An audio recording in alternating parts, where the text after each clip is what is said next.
계모에게 맨발로 쫓겨나 저작거리를 헤매다 굶어 쓰러진 계집 아이. 마을 사람들은 계모를 향해 손가락질을 했지요. 천벌받을 년이라고요. 그런데 말입니다.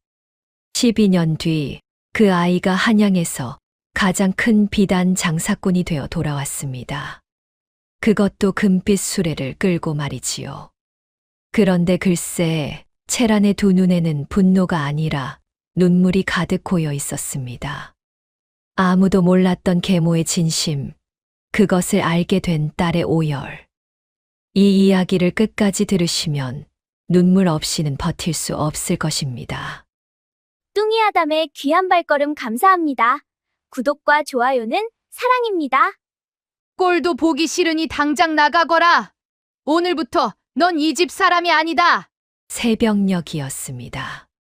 달기채 울기도 전에 초가집 마당에 그 소리가 쩌렁쩌렁 울려 퍼졌지요. 12살 채란이가 맨발로 마루 아래 끌려 내려와 무릎을 꿇고 있었습니다. 계모 장씨가 부엌문 앞에 떡 버티고 서서 채란이를 내려다보고 있었는데 그 눈이 얼마나 차가웠는지 한겨울 얼음장이 따로 없었습니다. 채란이 두 손을 모아 빌었습니다. 잘못했다고, 다시는 안 그러겠다고, 제발 한 번만 봐달라고요. 그 작은 입술이 파들파들 떨리고 있었지요. 코끝이 시뻘겋게 얼어 있었고 저고리 소매는 찢어져서 앙상한 팔뚝이 그대로 드러나 있었습니다. 그런데 장씨가 눈 하나 깜짝하지 않았습니다. 고개를 돌리더니 대문을 활짝 열어젖혔지요. 찬바람이 휘 하고 마당으로 밀려들었습니다. 채란이 치맛자락이 바람에 나부꼈지요. 듣지 못했느냐? 나가라 했다.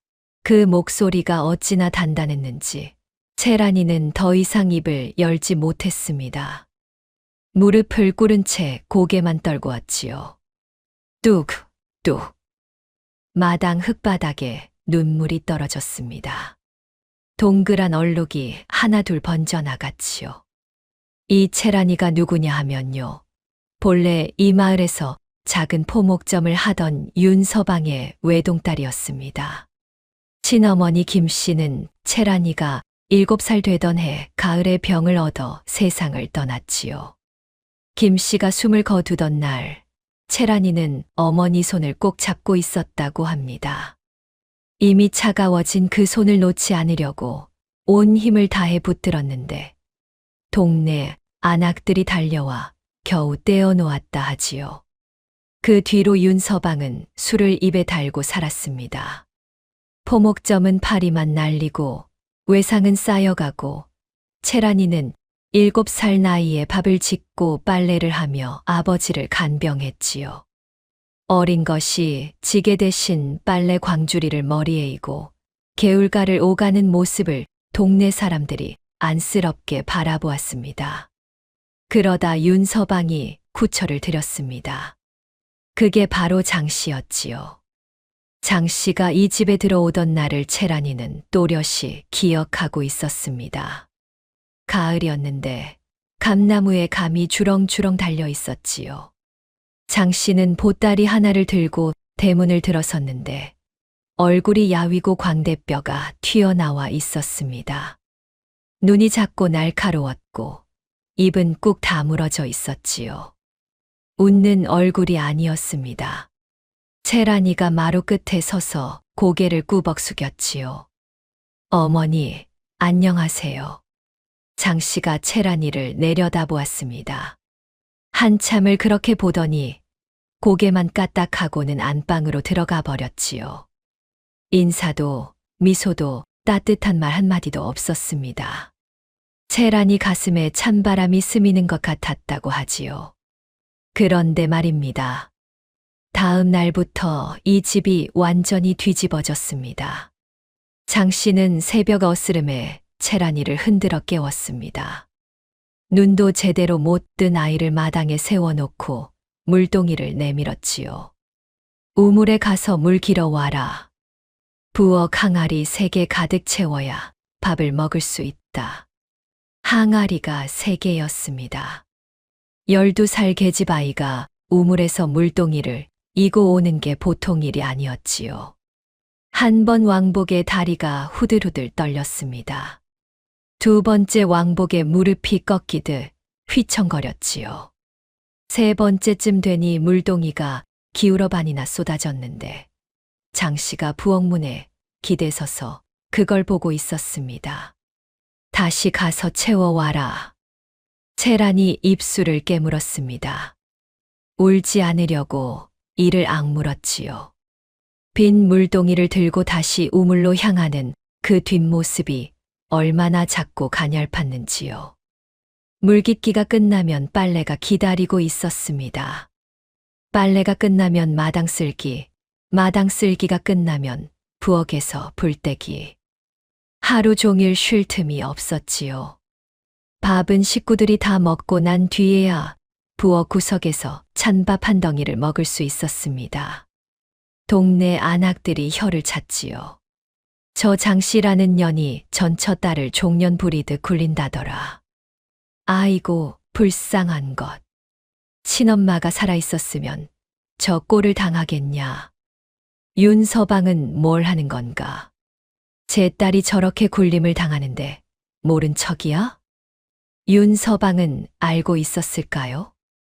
알고 있었습니다. 그런데 술에 저러 몸을 가누지 못하는 처지에 무슨 말을 할 수 있었겠습니까? 장씨가 들어오고 나서 그나마 끼니가 이어지고 있었으니 후처의 눈치를 볼 수밖에 없었던 거지요. 채란이는 밤마다 울었습니다. 소리를 죽이고 이불을 뒤집어 쓴 채 쿨쩍쿨쩍 울었지요. 광 한 켠에 깔아놓은 거적 위에서 몸을 웅크리고 있으면 친어머니 얼굴이 떠올랐습니다. 따뜻한 손으로 머리를 쓸어주던 그 손길이요. 그 손길이 그리워서, 그 목소리가 그리워서 가슴이 찢어지듯 아팠지요. 그런데 이상한 일이 있었습니다. 어느 날 채란이가 열이 펄펄 끓었지요. 물을 길다가 개울에 빠져 온몸이 젖었는데 그날 밤부터 몸이 불덩이처럼 뜨거워진 겁니다. 이가 딱딱 부딪히고 온몸이 부들부들 떨렸지요. 광 안에서 혼자 끙끙 앓고 있었는데 한밤중에 광문이 스르륵 열렸습니다. 장씨였습니다. 호롱불을 들고 들어온 장씨가 채란이 이마에 손을 대보더니 말없이 돌아 나갔지요. 채란이는 그게 끝인 줄 알았습니다. 역시나 그런 사람이라고, 아프든 말든 상관없는 사람이라고 생각했지요. 그런데 잠시 뒤 장씨가 다시 들어왔습니다. 손에 따뜻한 미음 한 그릇과 물에 적신 수건을 들고 있었지요. 아무 말 없이 채란이 머리맡에 앉아 이마 위에 수건을 올려주었습니다. 미음을 한 숟갈 떠서 입에 대주었지요. 채란이가 열에 든 눈으로 장씨를 올려다보았습니다. 호롱불에 비친 장씨의 얼굴이요. 그게 낮에 보던 그 매서운 얼굴이 아니었습니다. 미간에 주름이 풀려 있었고 작은 눈에 무언가가 어른거리고 있었지요. 그게 뭐였는지 채란이는 알 수 없었습니다. 장씨는 그날 밤 날이 샐 때까지 채란이 곁을 지켰습니다. 수건을 갈아주고 미음을 먹이고 이불을 여며주었지요. 새벽녘에 채란이가 잠이 들었을 때 장씨가 아이의 머리카락을 가만히 쓸어 넘겼습니다. 그 손끝이 아주 살짝 떨리고 있었지요. 하지만 아침이 되자 장씨는 또 그 얼굴이었습니다. 눈이 차갑고 입이 꾹 다물어진 그 얼굴 말입니다.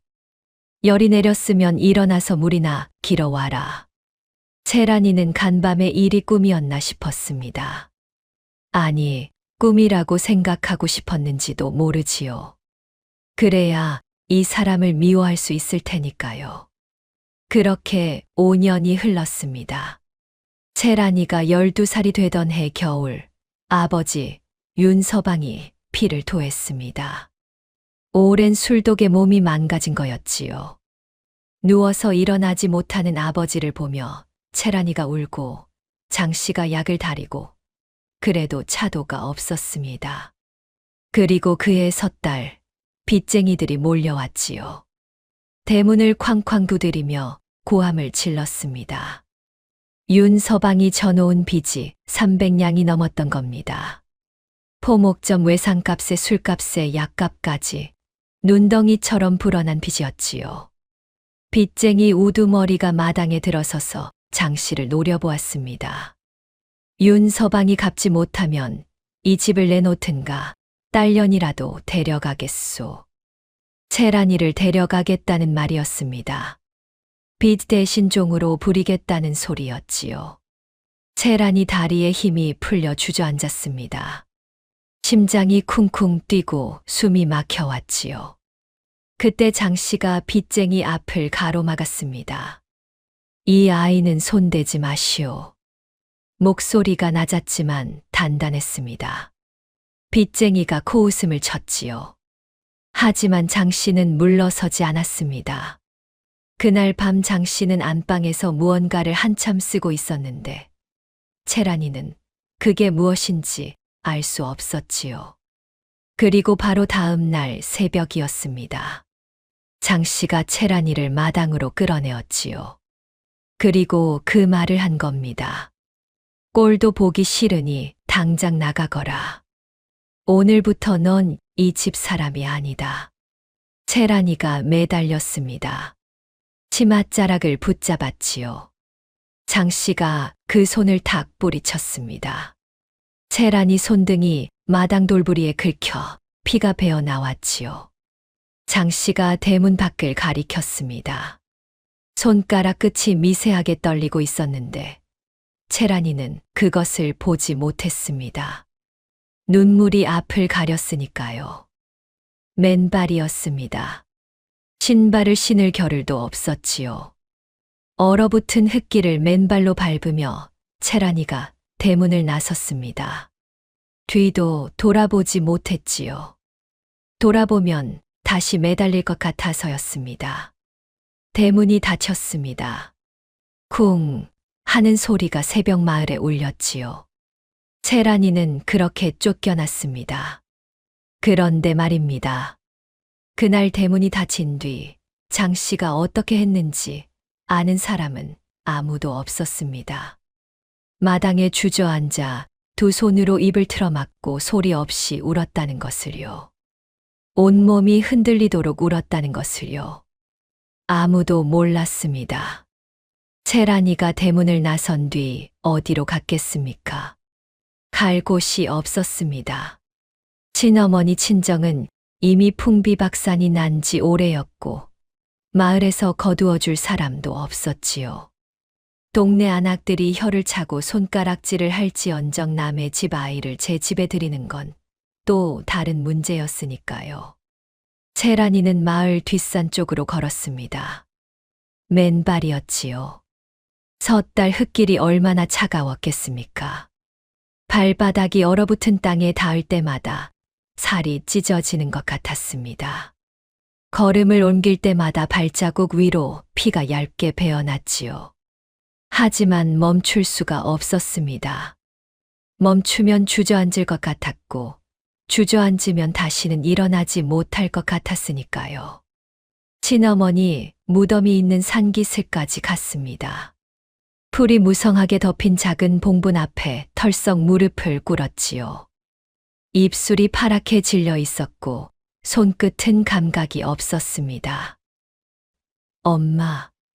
그 한마디가 겨우 나왔습니다. 그 뒤로는 말이 안 되었지요. 목이 꽉 막혀서 소리가 나오질 않았습니다. 입만 벌렸다 닫았다 하는데 눈에서는 줄줄 눈물이 흘러내렸지요. 코가 빨갛게 부풀어 오르고 어깨가 들썩들썩 흔들렸습니다. 한참을 그렇게 울었습니다. 울다 지쳐 고개를 들었을 때 봉분 위에 서리가 하얗게 내려앉아 있었지요. 마치 친어머니가 이불을 덮고 누워있는 것 같았습니다. 채란이가 봉분 위에 손을 올렸지요. 차가웠습니다. 당연히 차갑지요. 흙이니까요. 그래도 채란이는 한참을 그 흙을 만지고 있었습니다.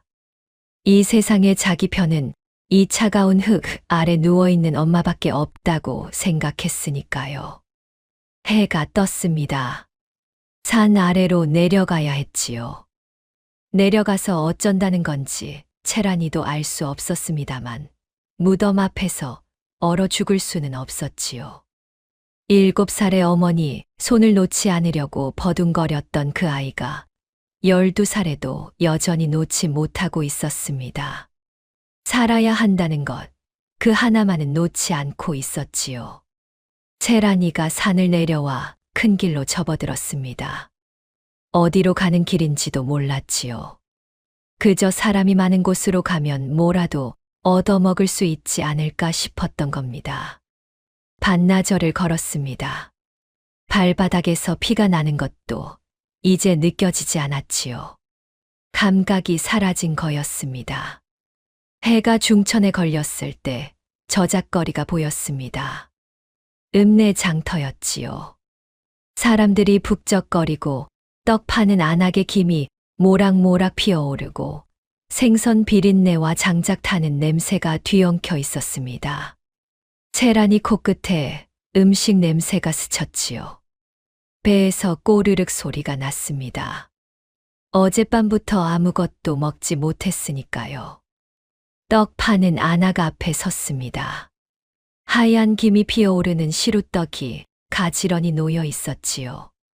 채란이가 침을 꿀꺽 삼켰습니다. 안악이 채란이를 흘깃 보더니 손을 내저었지요. 돈 없으면 저리 가. 거지가 앞에 서면 손님이 안 온다. 채란이가 고개를 숙이고 물러났습니다. 생선 가게 앞에도 가보았지요. 쫓겨났습니다. 국밥집 앞에서 어슬렁거렸더니 주인이 빗자루를 들고 나왔지요. 쉬. 저리 가거라. 사람 사는 세상에 12살짜리 계집아이 하나 거두어줄 곳이 없었습니다. 채란이는 저작거리 한쪽 구석, 빈 수레 밑에 웅크리고 앉았지요. 바람을 좀 피할 수 있었습니다. 무릎을 끌어안고 이마를 무릎 위에 묻었지요. 배가 고파서 속이 쓰렸고, 발이 아파서 다리가 욱신거렸고, 마음이 아파서 숨이 막혔습니다. 그렇게 하루가 지나고 이틀이 지났습니다. 사흘째 되던 날 아침, 채란이가 수레 밑에서 일어나지 못했지요. 열이 올랐습니다.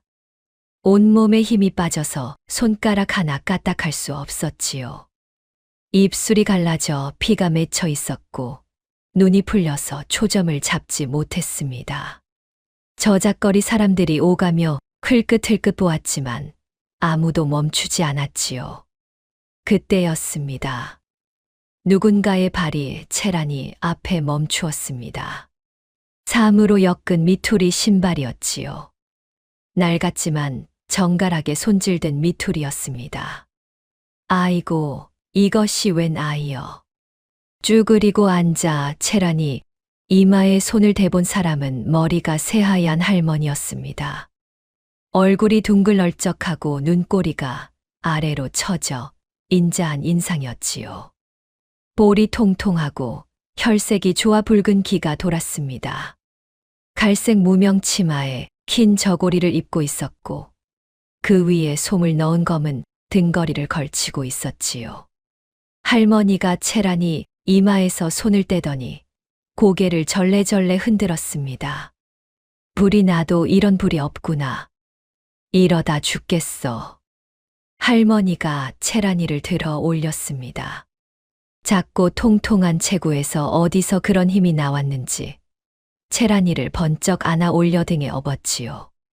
채란이 고개가 할머니 어깨 위로 축 늘어졌습니다. 할머니가 저작거리를 걸어 나갔습니다. 등에 업힌 아이의 체온이 뜨겁게 느껴졌지요. 숨소리가 가늘고 거칠었습니다. 할머니 걸음이 빨라졌지요. 할머니의 집은 저작거리에서 한 모퉁이를 돌아 들어간 골목 안에 있었습니다. 작은 포목점이었지요. 앞쪽은 가게였고 뒤쪽은 살림집이었습니다. 큰 집은 아니었지만 깨끗하게 정돈되어 있었고 마당 한쪽에 장독대가 가지런하게 놓여 있었지요. 할머니가 채란이를 안방에 눕혔습니다. 이불을 덮어주고 미음을 끓여 입에 넣어 주었지요. 이마에 젖은 수건을 올리고 약을 다려 먹였습니다. 사흘 낮 사흘 밤을 할머니가 곁을 지켰지요. 채란이가 눈을 떴을 때 처음 본 것은 할머니의 얼굴이었습니다. 반달 같은 눈이 아래로 휘어져 있었고 주름 가득한 얼굴에 미소가 걸려 있었지요. 깨어났구나. 아이고, 고생했다. 채란이가 멍하니 할머니를 바라보았습니다. 여기가 어디인지, 이 사람이 누구인지 알 수 없었지요. 하지만 따뜻했습니다. 이불이 따뜻했고, 미음이 따뜻했고, 할머니의 목소리가 따뜻했지요. 채란이 눈에서 스르르 눈물이 흘러내렸습니다. 울음소리도 내지 못하고 그저 눈물만 줄줄 흘렸지요. 할머니가 채란이 머리를 쓸어주었습니다. 거칠지만 따뜻한 손이었지요. 울어라. 실컷 울어라. 울고 나면 밥 먹자. 채란이가 그날 얼마나 울었는지 모릅니다. 친어머니 돌아가시고 나서 계모에게 쫓겨나서 저작거리에서 굶주리며 떨던 그 모든 날들이 한꺼번에 쏟아져 나온 것이었지요. 할머니 품에 안겨 어린아이처럼 엉엉 울었습니다. 할머니는 아무 말 없이 등을 토닥토닥 두드려 주었지요. 울음이 그치자 할머니가 뜨끈한 국밥 한 그릇을 내왔습니다. 채란이가 정신없이 퍼먹었지요. 밥알 하나하나가 목구멍을 타고 내려갈 때마다 온몸에 힘이 돌아오는 것 같았습니다. 할머니 이름은 박씨라 했습니다. 남편은 이미 세상을 떠났고 자식도 없이 혼자서 이 작은 포목점을 꾸려가고 있었지요. 비단을 떼어다 파는 것이 아니라 직접 길쌈을 하고 물을 들여 파는 방식이었습니다. 장사 규모는 작았지만 솜씨가 좋아 단골이 제법 있었지요.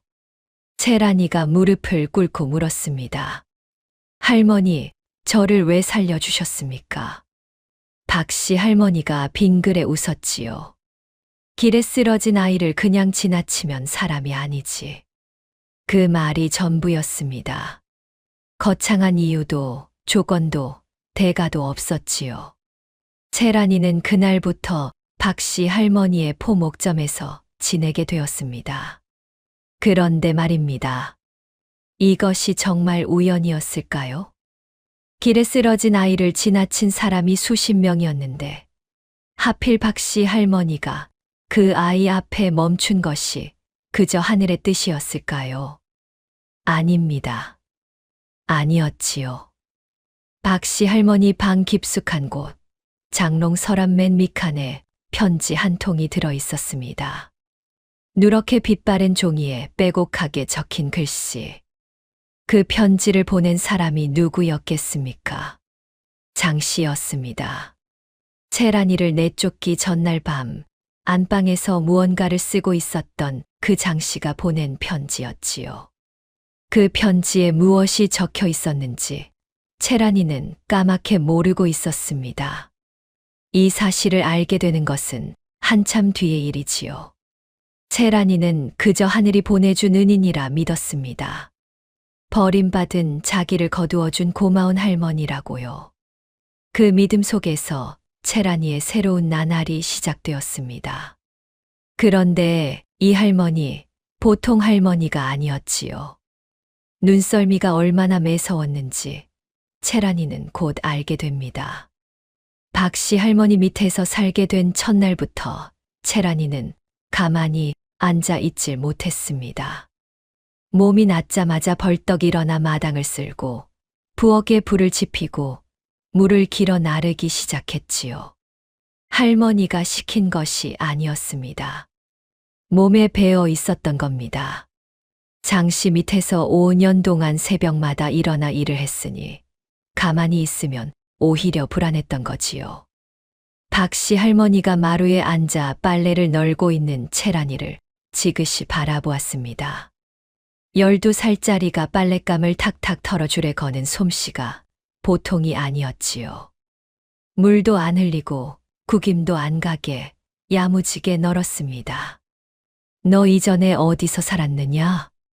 채란이가 손을 멈추었지요. 잠깐 망설이더니 고개를 숙이고 대답했습니다. 계모 밑에서 살았습니다. 그 한마디에 모든 것이 담겨 있었지요. 할머니가 더 묻지 않았습니다.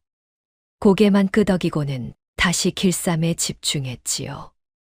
며칠이 지나자 할머니가 채란이를 가게 앞으로 불렀습니다. 포목점 선반 위에 배와 명주와 무명이 쌓여 있었지요. 할머니가 천을 한 필 꺼내 채란이 앞에 펼쳤습니다. 만져봐라. 채란이가 조심스럽게 손을 뻗어 천을 만졌지요. 부드러웠습니다. 결이 곱고 촉감이 매끈했지요. 이게 무슨 천인지 아느냐? 채란이가 고개를 저었습니다. 명주다. 누에고치에서 뽑은 실로 짠 것이지. 이건 중품이야. 상품은 이것보다 결이 더 곱고 빛이 나. 하품은 오리 고르지 못하고 여기저기 매듭이 잡혀 있지. 할머니가 다른 천을 꺼내 나란히 놓았습니다. 채란이 눈에는 다 비슷비슷해 보였지요. 할머니가 채란이 손을 잡아 천 위로 이끌었습니다. 눈으로 보지 마라. 손으로 봐라. 손끝이 알려줄 거다. 채란이가 눈을 감고 천을 만졌습니다. 처음에는 아무 차이도 느낄 수 없었지요. 하지만 할머니가 매일매일 다른 천을 내밀었습니다. 아침마다 눈을 감고 만져보게 하고 어느 것이 상품이고 어느 것이 하품인지 맞춰보게 했지요. 열흘이 지나자 채란이 손끝이 달라졌습니다. 상품 명주의 결이 물 흐르듯 매끈하다는 것을, 하품은 미세하게 걸리는 부분이 있다는 것을 구분할 수 있게 되었지요. 할머니가 그때 처음으로 이가 빠진 입을 드러내며 활짝 웃었습니다. 됐다. 손이 열렸어. 그 다음부터가 본격적인 공부였습니다. 할머니가 셈을 가르치기 시작했지요. 주판을 꺼내놓고 하나부터 10까지, 10에서 100까지, 100에서 1000까지 알을 튕기게 했습니다. 채란이가 주판 알을 튕기는데 이게 또 보통이 아니었지요. 손가락이 빠르고 정확했습니다. 사실 채란이는 이미 셈을 알고 있었습니다. 장씨가 가르쳤던 겁니다. 계모 밑에서 구박만 받은 것이 아니었지요. 장씨는 밤이면 부엌 아궁이 불빛 아래서 채란이에게 글을 읽히고 셈을 익히게 했습니다. 낮에는 밥값이나 해라며 호되게 굴렸지만 밤에는 달랐지요. 채란이는 그때 그것이 이상하다고 느꼈지만 생각할 겨를이 없었습니다. 아침이 오면 또 물을 길어야 했으니까요.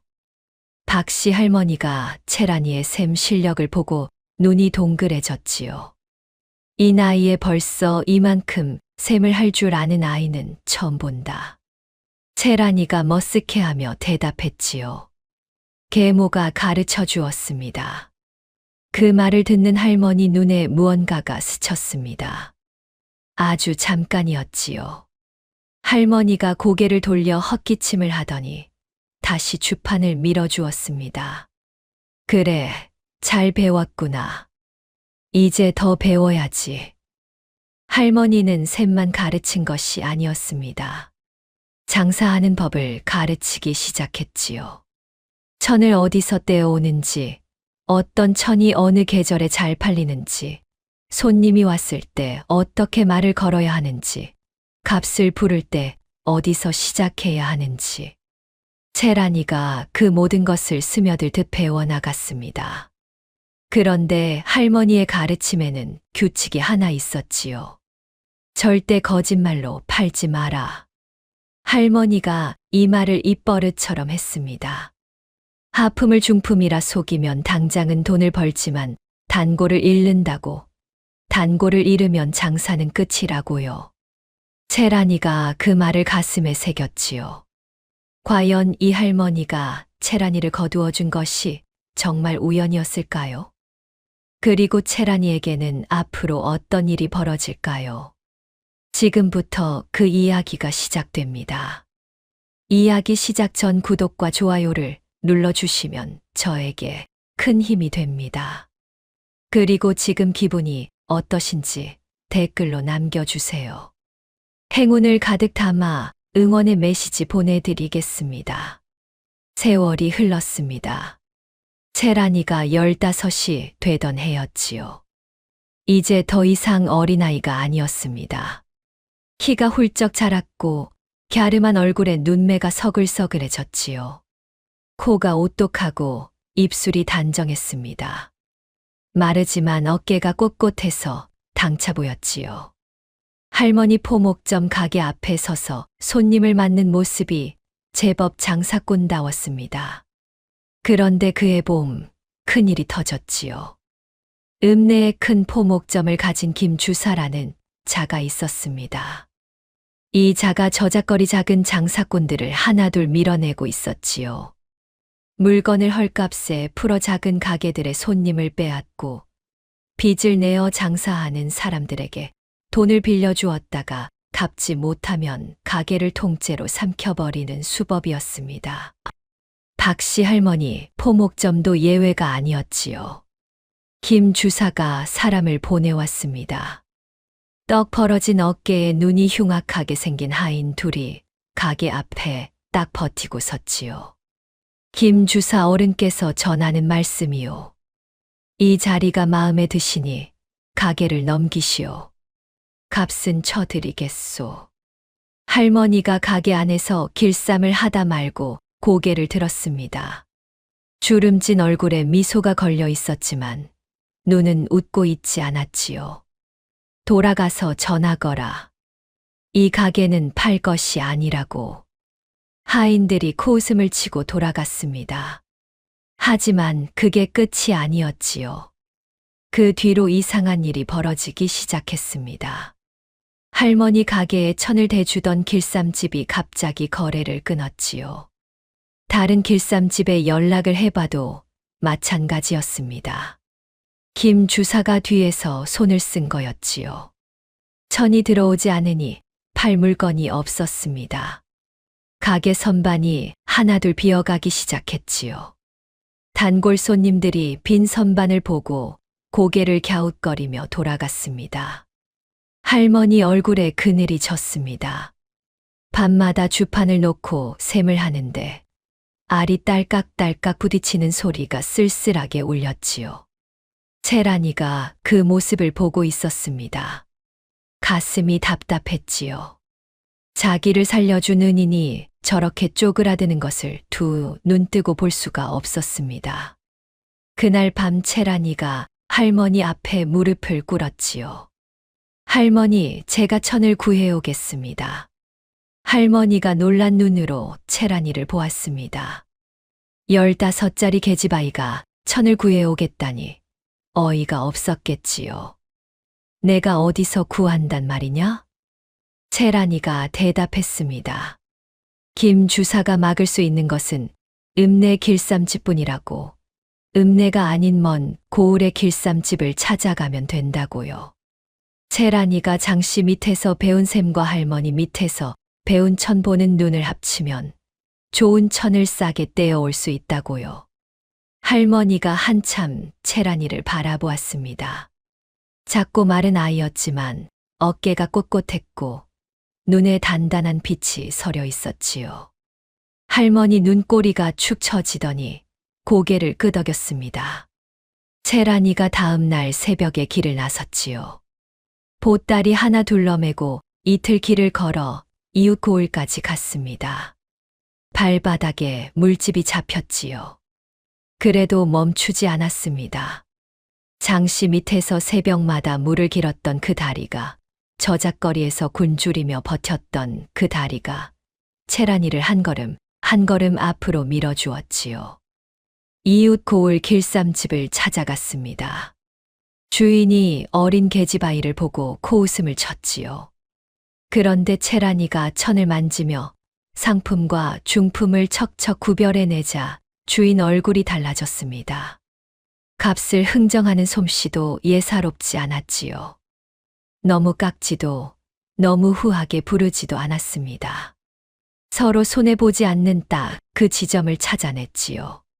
15필을 떼어왔습니다. 등에 진 보따리가 무거웠지요. 이틀 길을 다시 걸어 돌아왔을 때 할머니가 가게 앞에 서서 기다리고 있었습니다. 채란이가 보따리를 내려놓고 천을 하나하나 펼쳐 보였지요. 할머니가 천을 만져보았습니다. 손끝이 천 위를 스르르 미끄러졌지요. 눈이 동그래졌습니다. 이것이 상품이다. 이 값에 이 품질을 떼어왔단 말이냐? 채란이가 고개를 끄덕였지요. 할머니 입이 벌어졌습니다. 이가 빠진 잇몸이 드러나도록 활짝 웃었지요. 이 녀석 장사꾼이 다 됐구나. 그 뒤로 채란이가 천을 떼어오는 일을 맡았습니다. 한 달에 2번 먼 고을까지 걸어가 천을 골라왔지요. 김 주사가 읍내 길쌈집을 막아놓았어도 소용이 없었습니다. 채란이가 뚫어놓은 길은 김 주사 손이 닿지 않는 곳이었으니까요. 가게가 다시 살아나기 시작했지요. 선반이 다시 채워졌고 단골 손님들이 돌아왔습니다. 할머니 얼굴에서 그늘이 걷혔지요. 김 주사가 이를 갈았습니다. 작은 포목점 하나를 밀어내지 못한 것이 자존심이 상했던 거지요. 그런데 더 이상 손을 쓸 수가 없었습니다. 채란이가 뚫어놓은 물길은 읍내 밖이었으니까요. 채란이 나이 18이 되었습니다. 어느새 할머니 포목점의 반은 채란이가 꾸려가고 있었지요. 천을 떼어오는 것부터 손님을 맞는 것까지 할머니가 가르쳐준 것을 고스란히 해내고 있었습니다. 그해 가을이었지요. 한양에서 큰 장이 열린다는 소문이 저작거리에 돌았습니다. 팔도의 장사꾼들이 모여드는 큰 장이었지요. 거기서 이름을 알리면 장사가 크게 될 수 있다는 이야기였습니다. 채란이 눈에 불이 켜졌지요. 할머니를 졸랐습니다. 한양에 가서 장을 서보겠다고요. 할머니가 고개를 저었습니다. 한양은 여기와 다르다. 호랑이 굴이야. 어린 계집아이가 혼자 들어가면 뼈도 못 추린다. 채란이가 물러서지 않았지요. 무릎을 꿇고 2 손을 모아 할머니를 올려다보았습니다. 할머니가 가르쳐 주신 대로 하겠습니다. 거짓말로 팔지 않겠습니다. 손끝으로 천을 보겠습니다. 제발 한 번만 기회를 주십시오.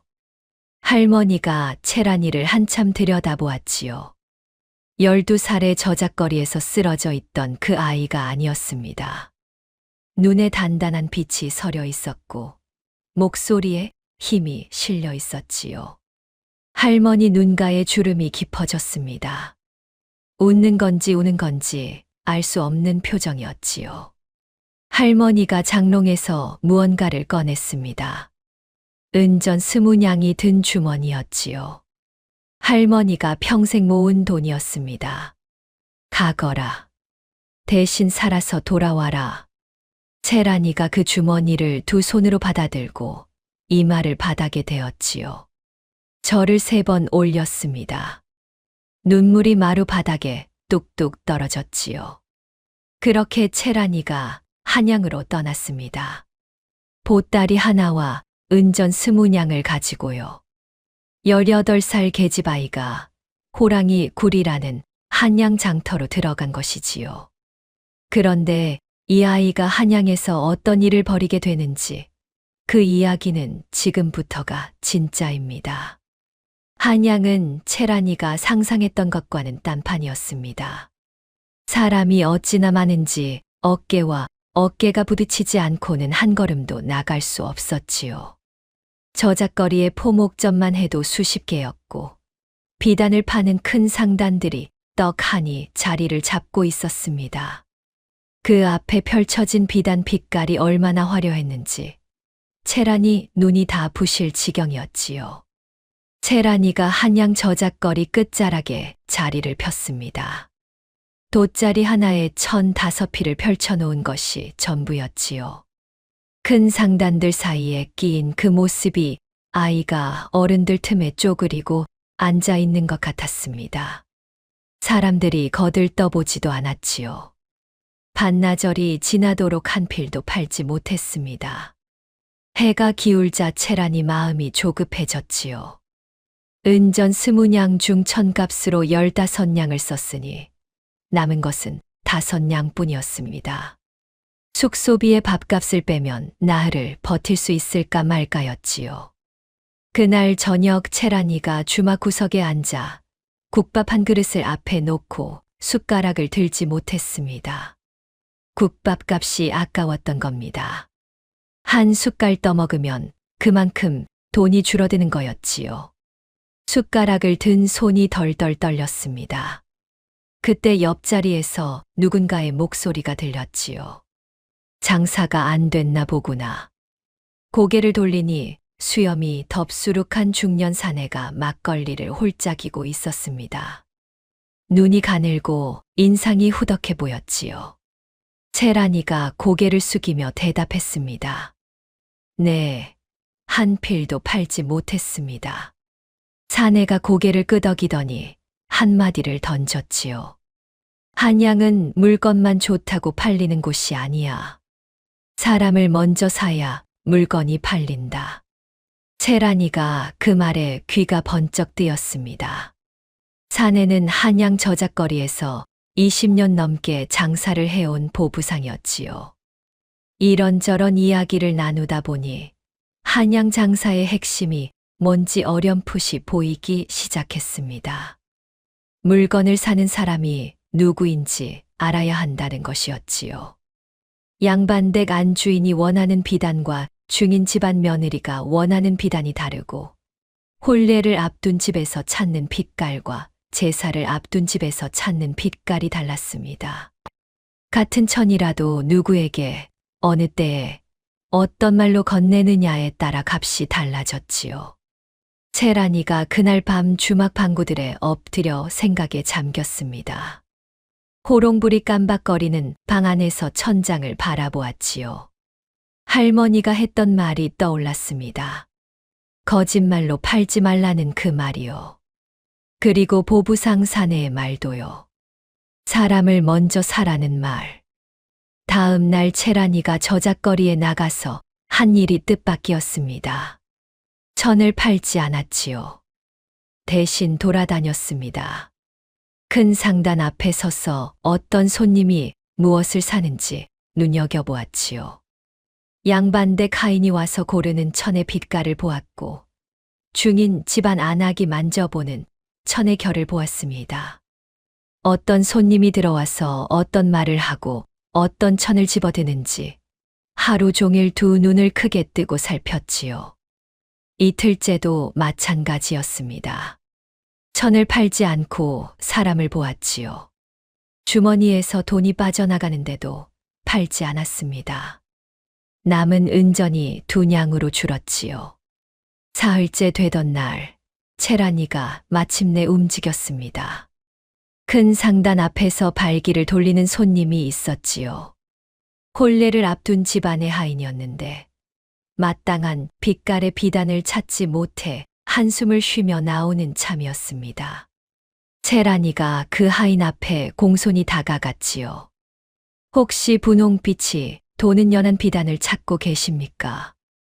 하인이 깜짝 놀라 채란이를 보았습니다. 어린 계집아이가 자기 마음을 어떻게 알았느냐는 눈이었지요. 채란이가 보따리에서 천 한 피를 꺼내 펼쳤습니다. 이틀 동안 저작거리를 관찰하면서 큰 상단에 없는 빛깔이 무엇인지 파악해 두었던 거였지요. 시골 길쌈집에서 떼어온 천 중에 마침 그 빛깔이 있었습니다.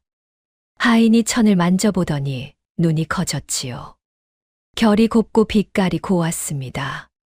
값을 물었지요. 채란이가 큰 상단보다 조금 낮은 값을 불렀습니다. 너무 싸지 않게, 하지만 큰 상단보다는 분명히 이로운 값이었지요. 첫 거래가 성사되었습니다. 그 하인이 돌아가서 주인 댁에 천을 보여주었더니 안 주인이 크게 만족했다고 합니다. 그 뒤로 그 집안에서 천이 필요할 때마다 채란이를 찾게 되었지요. 입소문이라는 것이 그렇습니다. 한 집에서 시작된 소문이 둘로 퍼지고 둘에서 넷으로, 넷에서 여덟부로 번지지요. 채란이가 파는 천은 결이 곱고 값이 공정하다는 소문이 한양 저작거리에 돌기 시작했습니다. 석 달이 지나자 돗자리 하나였던 가게가 작은 점포가 되었지요.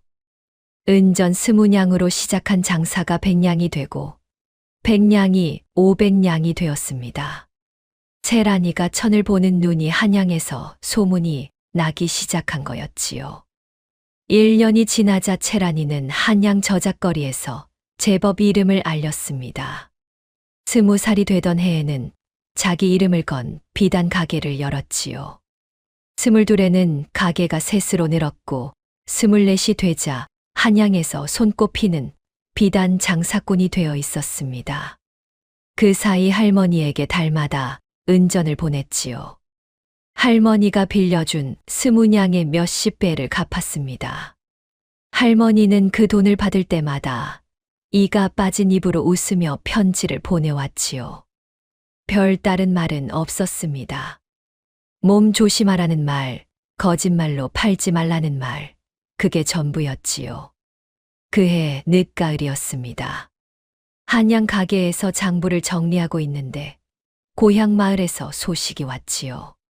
보부상편에 실려온 전갈이었습니다.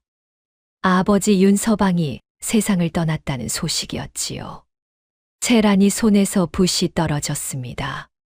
먹물이 장부 위에 번졌지만 채란이 눈에는 아무것도 보이지 않았지요. 가슴 안쪽 깊은 곳에서 무언가가 쿵 하고 무너지는 소리가 들렸습니다. 아버지였습니다.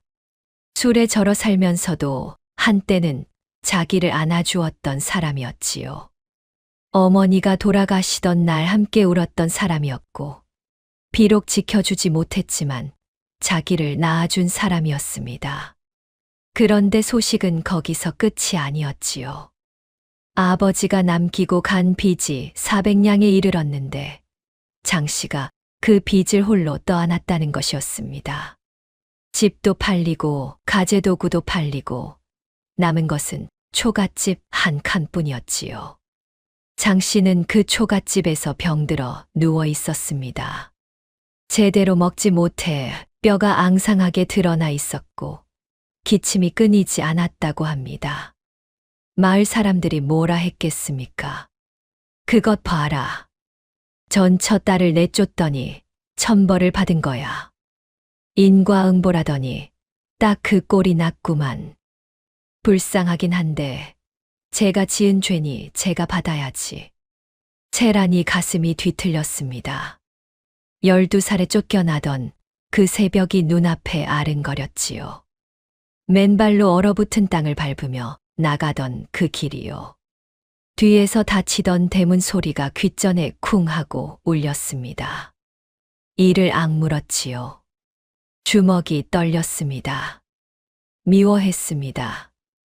5년 동안 새벽마다 물을 깃게 하고 찬밥만 먹이고 종년처럼 부리다가 결국 내쫓은 그 사람을요. 한 번도 따뜻한 말 한마디 건네지 않았던 그 사람을요. 그런데 이상한 거였지요. 미움 옆에 다른 무언가가 자꾸 고개를 들었습니다. 열이 펄펄 끓던 그 밤, 호롱불을 들고 들어와 이마에 수건을 올려주던 그 손이 떠올랐지요. 밤마다 아궁이 불빛 아래서 그를 가르치고 샘을 익히게 하던 그 시간이 떠올랐습니다. 그리고 내쫓기 전날 밤 안방에서 무언가를 쓰고 있던 장 씨의 뒷모습이요. 채란이가 한참을 앉아 있었습니다. 먹물이 번진 장부 위에 눈물이 뚝뚝 떨어졌지요. 미움인지 그리움인지 분간이 되지 않았습니다. 그때 할머니에게서 편지가 왔지요. 채란아, 들을 이야기가 있다. 어서 오너라. 글씨가 떨리고 있었습니다. 할머니가 아주 중요한 이야기를 하려 한다는 것을 채란이는 직감했지요. 채란이가 한양 가게를 믿을 만한 사람에게 맡기고 할머니를 찾아갔습니다. 이틀 길을 쉬지 않고 걸었지요. 할머니 포목점에 도착했을 때 해가 뉘엿뉘엿 지고 있었습니다. 저녁 노을이 처마 끝에 걸려 온 세상이 붉었지요. 할머니가 안방에서 기다리고 있었습니다. 예전보다 더 수척해졌지요. 머리카락이 죄다 새하얘졌고 등이 한층 더 굽어 있었습니다. 하지만 눈은 여전히 반달처럼 휘어져 있었지요. 채란이가 방에 들어서자 할머니가 장롱 서랍을 열었습니다.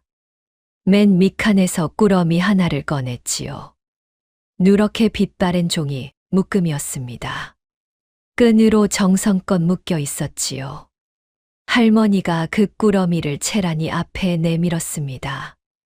이제 내가 볼 때가 되었다. 채란이가 꾸러미를 받아들었지요. 끈을 풀자 편지가 쏟아져 나왔습니다. 한 통이 아니었습니다. 10통, 20통, 30통. 빼곡하게 적힌 글씨들이 바닥에 펼쳐졌지요. 모두 장 씨의 편지였습니다. 채란이 손이 바들바들 떨리기 시작했지요. 첫 번째 편지를 펼쳤습니다. 채란이를 내쫓기 전날 밤에 쓴 편지였지요. 박씨 어르신께 머리 조아려 부탁드립니다. 채란이를 맡아주십시오. 빚쟁이들이 이 아이를 데려가겠다고 벼르고 있습니다. 이 집에 두면 종으로 끌려갑니다. 제가 내쫓는 모양새를 만들어야 빚쟁이들이 이 아이를 잊습니다. 이미 쫓겨난 아이를 누가 찾겠습니까? 제발 이 아이를 살려주십시오. 채란이 눈앞이 흐려졌습니다. 글자가 일렁거렸지요. 손끝이 종이 위에서 부들부들 떨렸습니다. 두 번째 편지를 집어들었지요. 채란이가 잘 먹고 있는지요? 이가 아프다 하지는 않는지요? 그 아이가 어릴 적부터 이가 약했습니다. 딱딱한 것을 씹으면 잇몸에서 피가 나곤 했지요. 부디 죽이라도 쏘어 먹여주십시오. 세 번째 편지였습니다. 겨울이 오는데 채란이가 옷이 얇지 않은지 걱정입니다. 제가 솜을 넣어 지은 저고리를 보따리에 넣어 보냅니다. 누가 보내는지 아이에게는 말하지 마십시오. 채란이가 숨을 들이쉬었습니다. 가슴이 꽉 막혀서 숨이 제대로 쉬어지지 않았지요. 기억이 났습니다. 13살 첫 겨울 할머니가 건네준 솜저고리가 있었지요. 할머니가 지어준 줄 알았습니다. 그 저고리가 유난히 따뜻해서 겨우내 껴안고 잤었지요. 솜이 도톰하게 들어있었고 바느질이 촘촘했습니다. 할머니 바느질과는 달랐는데 그때는 아무 생각도 하지 못했던 겁니다. 장 씨의 바느질이었지요. 네 번째, 다섯 번째, 여섯 번째 편지를 넘겼습니다. 편지마다 채란이의 안부를 묻고 있었지요. 밥은 잘 먹는지, 잠은 잘 자는지, 아픈 데는 없는지, 울지는 않는지. 한 줄 한 줄이 간절했습니다. 밤새 촛불 아래서 쓴 것인지 글씨가 흐릿한 곳이 있었는데 자세히 보니 눈물 자국이었지요. 먹이 번져 있었습니다. 10번째쯤 되는 편지에서 채란이 손이 멈추었습니다. 채란이에게 셈을 가르쳐 주십시오. 그 아이에게 제가 밤마다 셈을 익히게 했습니다. 총명한 아이입니다. 장사꾼으로 키워 주십시오. 제가 이렇게 부탁드리는 까닭이 있습니다. 편지가 이어졌지요. 저도 어린 시절 계모 밑에서 자랐습니다. 제 계모는 저를 내쫓기만 하고 아무것도 남겨주지 않았습니다. 글도 모르고 셈도 모르는 채로 세상에 내던져졌지요. 아무 힘이 없었습니다. 남의 집 부엌에서 밥을 짓고 빨래를 하며 하루하루를 연명했습니다. 누군가의 후처로 들어간 것도 달리 살 길이 없었기 때문이지요. 채란이만큼은 그렇게 살지 않기를 바랍니다. 이 아이만큼은 제 힘으로 일어설 수 있는 사람이 되기를 바랍니다. 채란이가 편지를 내려놓지 못했습니다. 두 손으로 움켜쥔 제 고개를 떨구었지요. 어깨가 들썩이기 시작했습니다. 목구멍에서 울음이 치밀어 올랐지만 소리가 나오지 않았지요. 입을 벌렸는데 숨만 헉헉 새어 나왔습니다. 장 씨가 왜 그토록 혹독하게 굴었는지 이제야 보였습니다. 새벽마다 물을 깊게 한 것은 고된 일을 견디는 힘을 기르게 하려 함이었지요. 밥값을 하라며 일을 시킨 것은 게으름에 빠지지 않게 하려 함이었습니다.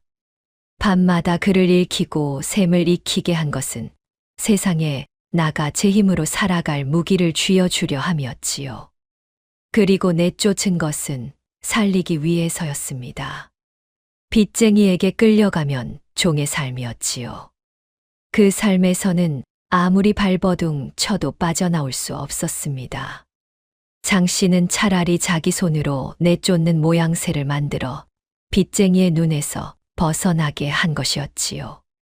그리고 미리 박씨 할머니에게 편지를 보내 아이를 맡아달라 부탁해둔 거였습니다.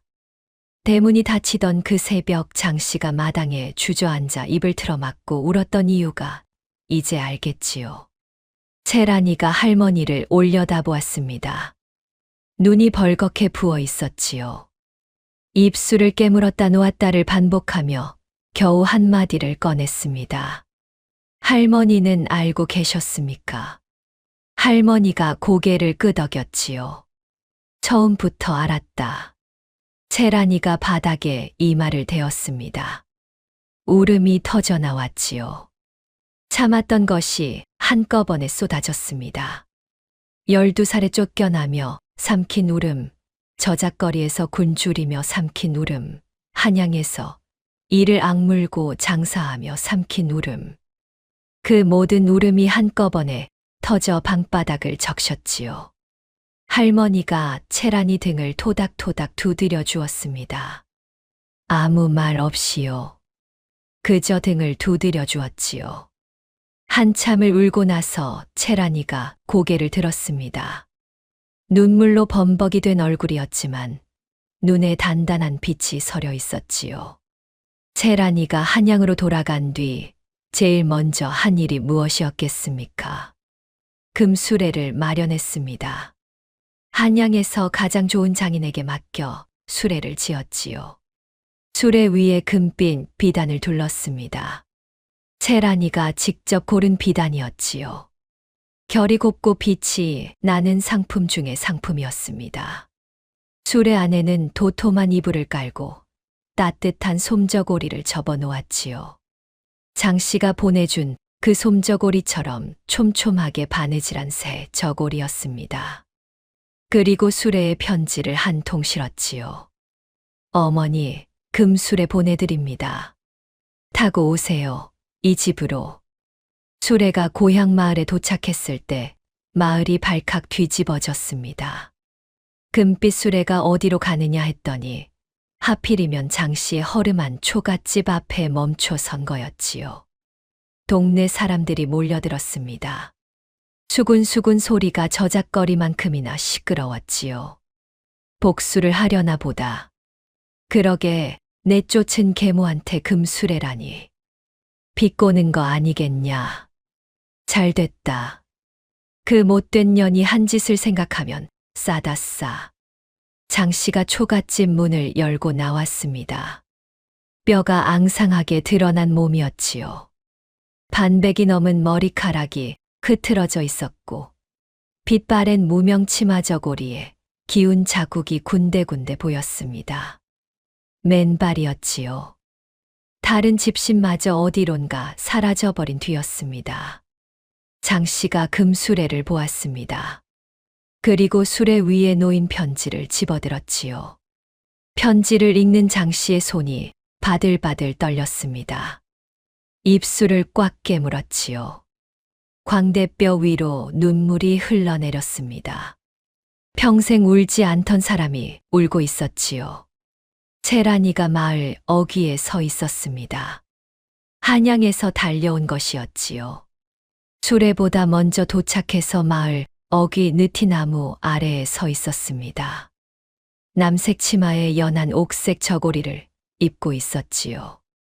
저고리 끝동에 작은 매화 문양이 수놓아져 있었고 발에는 분홍빛 당해를 신고 있었습니다.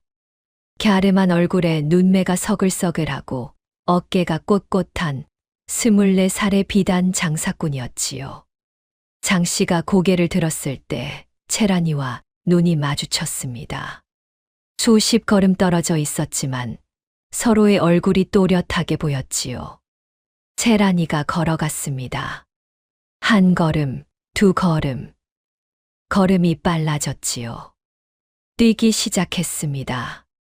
당해가 흙먼지를 일으켰지요. 장씨도 걸어 나왔습니다. 맨발이었지요. 비틀거렸습니다. 마른 다리에 힘이 없었지요. 그래도 멈추지 않았습니다. 두 사람이 마을 어귀 한복판에서 만났지요. 채란이가 장씨를 안았습니다. 뼈만 남은 몸이었지요. 안으면 부서질 것 같았습니다.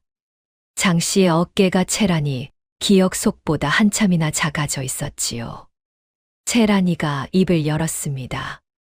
목이 메어 말이 되지 않았지요. 한참을 삼키고 삼킨 끝에 겨우 한마디가 나왔습니다. 어머니, 다 알고 있습니다. 장씨의 몸이 굳었지요. 온몸이 돌처럼 딱딱해지더니 한 박자 뒤에 와르르 무너졌습니다. 채란이 품 안에서 장씨가 울었지요.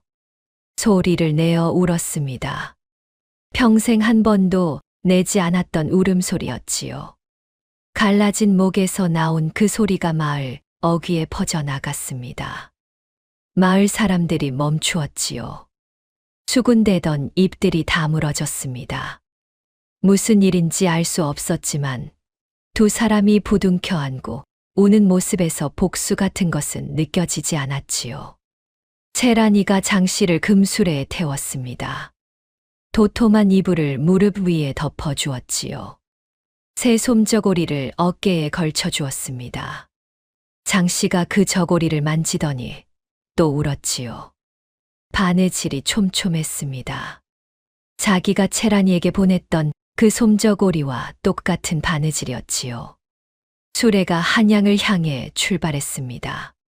마을 어귀 느티나무가 점점 작아지고 고향 마을이 저 뒤로 물러갔지요. 장씨가 수레 안에서 뒤를 돌아보았습니다. 자기가 12년을 살았던 그 마을이 사라져가고 있었지요. 앞에는 한양이 있었습니다. 채란이가 일궈놓은 한양이요. 한양에 도착한 뒤 채란이가 장씨를 안방에 모셨지요. 따뜻한 미음을 끓여드렸습니다. 12살 그 밤 열이 펄펄 끓던 채란이에게 장씨가 미음을 떠먹여 주었던 것처럼요. 이번에는 채란이가 숟갈을 들고 있었습니다. 장씨가 미음을 한 숟갈 삼키더니 채란이를 바라보았지요. 작고 날카롭던 눈에 물기가 차 있었습니다. 미간에 깊은 주름이 풀려 있었지요. 12살 그 밤 호롱불 아래서 보았던 그 표정이었습니다. 그때는 알 수 없었던 그 눈빛의 정체를 이제야 알겠지요. 장 씨가 채란히 비단 가게에 나오기 시작한 것은 한 달쯤 뒤였습니다. 아직 몸이 성하지 않았지만 가만히 앉아 있지를 못하는 성미였지요. 가게 한쪽에 앉아 천을 정리하고 손님이 오면 차를 내왔습니다. 장 씨가 내오는 차가 따뜻하고 정갈해서 손님들이 좋아했지요. 채란이가 아침마다 장 씨에게 무난 인사를 올렸습니다. 장 씨는 여전히 말이 적었지요. 하지만 이제 더 이상 차가운 침묵이 아니었습니다. 가끔 채란이가 밤늦게까지 장부를 들여다보고 있으면 장 씨가 말없이 방에 들어와 따뜻한 숭늉을 한 사발 놓고 나갔지요. 채란이가 그 숭늉을 마시며 생각했습니다. 이 사람이 12년 전에도 이랬구나. 말은 못하면서 손은 움직이는 사람이었구나. 매서운 얼굴 뒤에 이 따뜻한 손을 숨기고 살았구나. 사람들은 그 뒤로 한양에서 가장 다정한 모녀가 있다고 이야기했지요. 계모와 전처딸이라는 것을 아는 사람은 놀랐고 모르는 사람은 친모녀인 줄 알았습니다. 장 씨의 얼굴에 혈색이 돌아오기 시작했지요. 뼈만 남았던 몸에 살이 붙었고 흐트러졌던 머리를 다시 정갈하게 틀어 올렸습니다. 가게에 앉아 천을 만지는 손이 야무졌지요. 가끔 손님에게 천의 결을 설명해 주는데 그 눈썰미가 예사롭지 않아 채란이가 놀랄 때가 있었습니다. 어느 봄날이었지요. 가게 마당에 살구꽃이 피었습니다. 꽃잎이 바람에 날려 마당에 흩뿌려졌지요. 장 씨가 마루에 앉아 꽃잎이 날리는 것을 바라보고 있었습니다. 채란이가 옆에 앉았지요. 두 사람이 나란히 앉아 살구꽃을 보았습니다. 아무 말이 없었지요. 말이 필요 없었습니다. 장 씨가 채란이 손을 잡았지요. 거칠고 마른 손이었지만 따뜻했습니다. 채란이가 그 손을 꼭 잡았지요. 놓지 않았습니다. 사람들은 오래도록 이야기했습니다. 사람의 마음이란 것으로 보아서는 알 수 없는 것이라고요. 매서운 눈 뒤에 뜨거운 눈물을 숨긴 사람이 있고 내쫓는 손 뒤에 살리려는 손을 감춘 사람이 있다고요. 사람을 헌신짝처럼 내쫓은 것 같았는데 알고 보니 그 헌신짝이 가장 귀한 신을 감싸고 있었다더라고요. 이야기가 즐거우셨다면 구독과 좋아요 부탁드립니다. 다음에는 더 재미있는 이야기로 찾아뵙겠습니다. 감사합니다. 재밌게 보셨다면 복채는 구독과 좋아요로 감사히 받겠습니다.